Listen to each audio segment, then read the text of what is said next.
नमस्कार,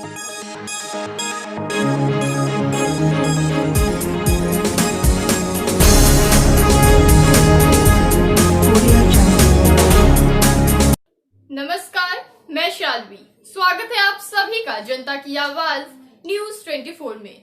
जहां एक ओर शिक्षा में बड़े बड़े बदलाव किए जा रहे हैं, तो कई जगह प्राथमिक शिक्षा पहुंचाना भी दुर्लभ हो गया है।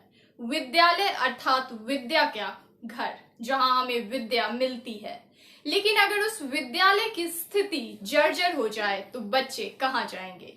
बिहार के खपुरी गांव में प्राथमिक विद्यालय की हालत इतनी खराब हो चुकी है कि वहां पढ़ाई नहीं हो सकती है, जिस कारण से पिछले 2 सालों से यह विद्यालय ठप पड़ा हुआ है और इसी वजह से गांव के बच्चे दूसरे गांव में जाकर अपनी पढ़ाई करते हैं। किसी भी जगह पर प्राथमिक विद्यालय में शिक्षा की नींव बनती है, मगर जिस देश में शिक्षा की नींव ही कमजोर हो, उस देश में जितनी भी नई नीतियां आ जाएं, उस पर कोई प्रभाव नहीं पड़ेगा।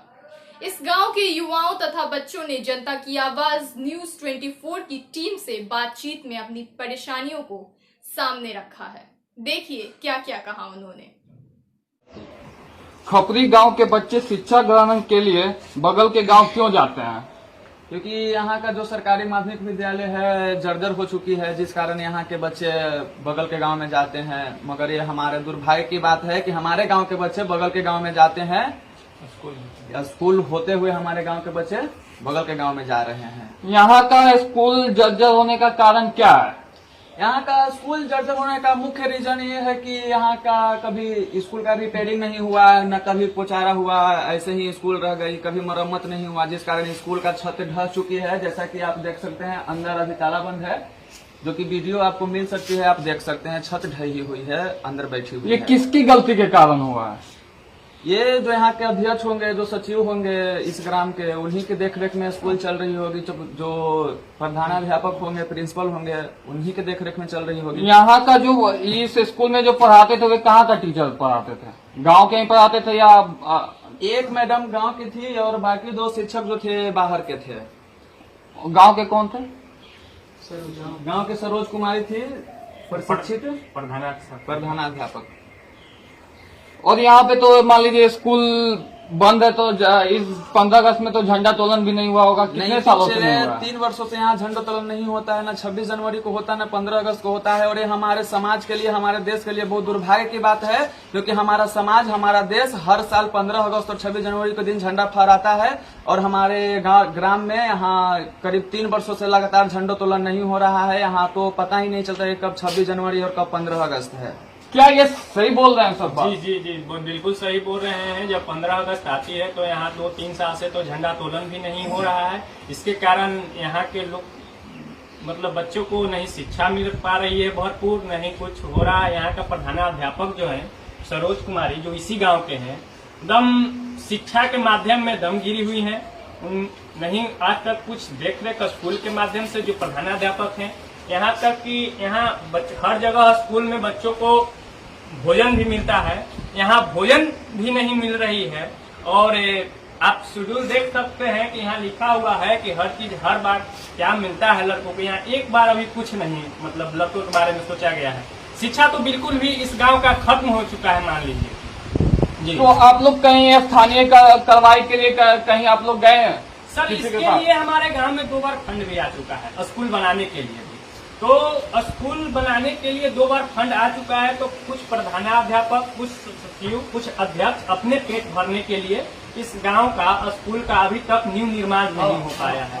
इसके कारण यहाँ का अभी जो छोटा प्राथमिक विद्यालय है, 1 से 5वां, पहला से लेकर 5 क्लास तक यहाँ जैसे की पढ़ाई होती है, आप देख सकते हैं कि नहीं शुद्ध से 2 रूम है, नहीं क्लास है। ओसरा का भी स्थिति आप देख सकते हैं। मतलब स्कूल यहाँ बिल्कुल भी ध्वस्त हो चुका है। मान लीजिए कि पढ़ाने योग्य नहीं। इसी कारण यहाँ का जो प्रिंसिपल है दूसरे गांव में स्कूल ट्रांसफर करवा चुके हैं, ट्रांसफर करा चुके हैं सर। वे किसी के दबाव में ट्रांसफर करवाए या खुद सरकार उनको ट्रांसफर की थी? नहीं, किसी के दबाव में नहीं करवाए हैं, वो खुद अपने सुविधा के लिए वहाँ ट्रांसफर करवा ली। उन्होंने बहुत घपला किया इसके लिए। जी, 2 बार यहाँ फंड आ चुका है। हर चीज में वो पेट भरने के लिए रहते हैं।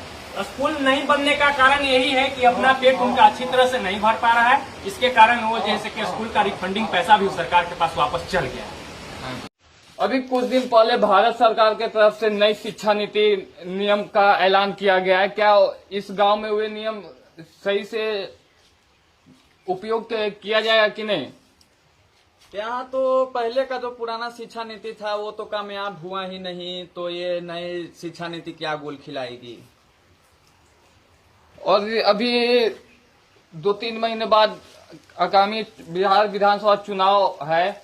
क्या यहाँ के जनता यहीं के चुनाव के लिए जो हर बार जो चुनाव होता है उसका बूथ बैंक यही रहता है कि कहीं और गांव में रहता है? नहीं, बूथ बैंक तो यही रहता है, मगर इस साल यहाँ उम्मीद नहीं है, क्योंकि यहाँ का स्कूल जर्जर हो चुकी है, जिस कारण यहाँ के प्रिंसिपल प्रधानाचार्य स्कूल को ट्रांसफर करा चुके हैं। उन्हें लगा कि मकान गिर जाएगी, हमारे जान माल की हानि होगी, तो अगर उनकी जान माल की हानि हो सकती है तो हम लोग की भी जान माल की हानि हो सकती है। अगर मकान गिर जाएगा बूथ पे वोट देते समय, तो कई लोगों की जान जा सकती है, कई लोग घायल भी हो सकते हैं। तो यहाँ किस प्रकार से वोटिंग होने की संभावना नहीं है, यहाँ होने लायक भी नहीं है। अच्छा, ये स्कूल जब जर्जर हुआ तो आप लोगों ने किनके पास इस स्कूल को लेकर के शिकायत किया? किन्हीं के पास शिकायत किया कि नहीं किया? जी, फोन के माध्यम से मैंने SDO, BDO को और CO तीनों लोगों को मैंने फोन किया था। तो उन्होंने बोला कि आपका ग्राम का विद्यालय जो है बगल के पड़ोस वाले गाँव में ट्रांसफर कर दिया गया है प्रधानाध्यापक के एप्लीकेशन पे।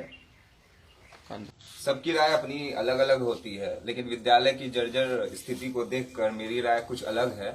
मैं ये कहना चाहता हूँ कि विद्यालय का अर्थ क्या होता है। विद्यालय मतलब एक ऐसा घर जहाँ हम विद्या को ग्रहण करते हैं।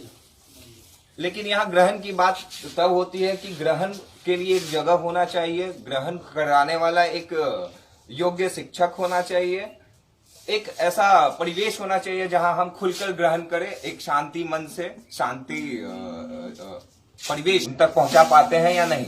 जहां तक बात है स्कूल के भवन के निर्माण की, तो हमारे पास जहां तक हमारी जानकारी है कि गांव के कुछ लोगों ने वहां 10 डेसिमिल इस विद्यालय के जस्ट सामने 10 डेसिमिल का जगह छोड़ रखा है, लेकिन कुछ आपसी रंजिश की वजह से लोग इसे बनने नहीं दे रहे हैं। खास समुदाय या परिवार का जमीन नहीं है, वो बिहार सरकार का जमीन है जिसपे पूरी हक से हम स्कूल बनवा सकते हैं। लेकिन कुछ लोग अपने आपसी मतलब की वजह से, अपने खुद के फायदे के लिए लोग इसे बनने नहीं देना चाह रहे हैं। 2 बार तो इनके फंड वापस आए और लौट के चले गए हैं। स्कूल के फंड 2 बार वापस आए और लौट के चले गए। ये बहुत नेता चुनाव के वक्त ही नजर आते हैं और अभी वक्त चुनाव का है। अगर आप इस वीडियो को शेयर करते हैं तो शायद यह समस्या ऊपरी स्तर तक पहुंचे और इस गांव वासियों को इससे कुछ मदद मिल सके। चलिए, मैं लेती हूँ विदा। अगर आपने अभी तक इस चैनल को सब्सक्राइब नहीं किया है तो अभी कर लें। बाकी देश दुनिया की खबरों के लिए बने रहें, देखते रहें जनता की आवाज News 24।